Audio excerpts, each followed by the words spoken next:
Often I hear discussions about my Earth. I read about it in magazines and hear about it in news broadcasts. Still, I believe that very few have truly been able to capture its true identity. For me, nature has always been, before anything else, an escape from the looming gray of metropolitan areas.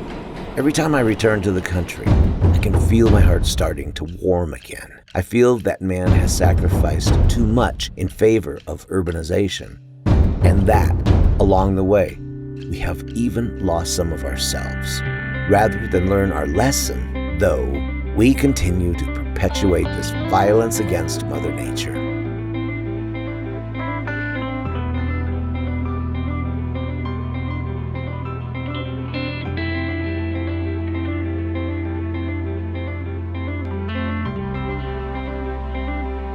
If we could only instead succeed at shedding the molds imposed on us by society and free ourselves from the false myths and values generated by symbols of status, then we would be able to see what is truly important. If we looked more attentively, we would discover that even the smallest pieces of land can be home to a unique ecosystem.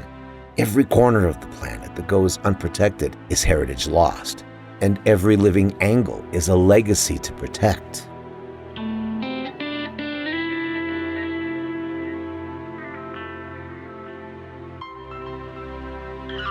My journey to discover biodiversity begins in a place both dark and unexpected.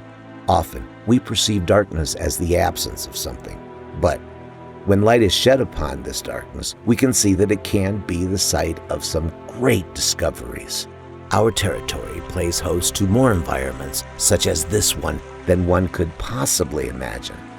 Kilometers of grottos sit just below our feet, with even more lying still undiscovered.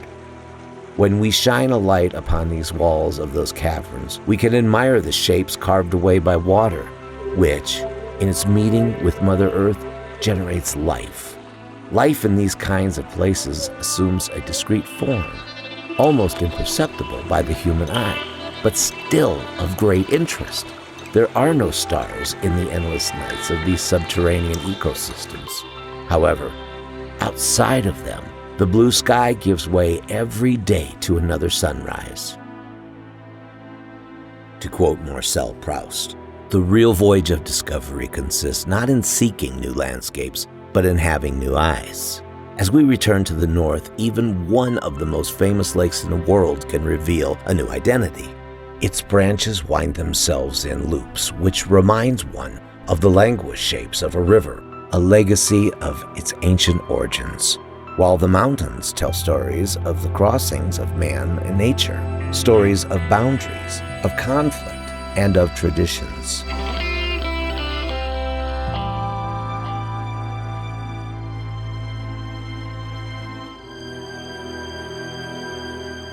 There, where the water slows down, mirrors form in which nature can adapt itself to new rhythms and spaces, a unique ecosystem, a multitude of environments, organisms, and life processes, independent of the size. Life manifests itself in all its glory, power, and drama.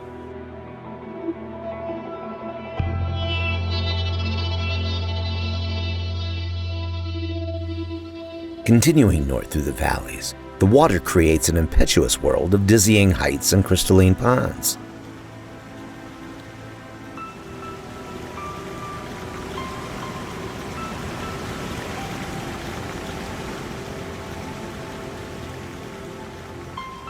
Here, life can proliferate and find its own space, even in the places where water's presence is little more than a thin veil.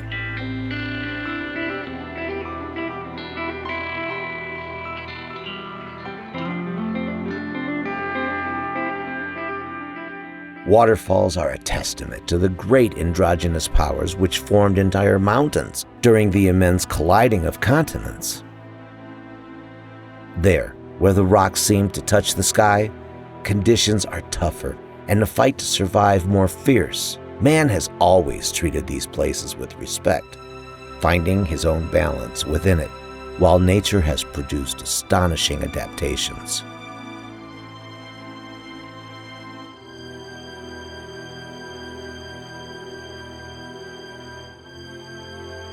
It is within the freedom of these spaces that wildlife can reach its most majestic forms and create stories even more thrilling, stories which touch upon the true heart of our territory.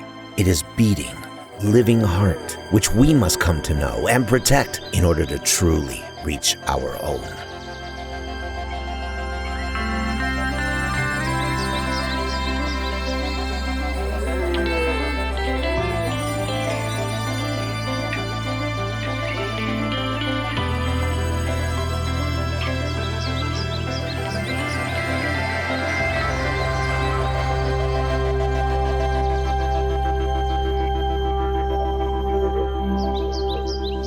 I just wanna guess what is waiting there for me.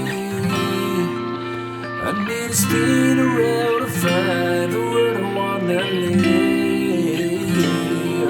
And I feel so naked, and I feel so insecure.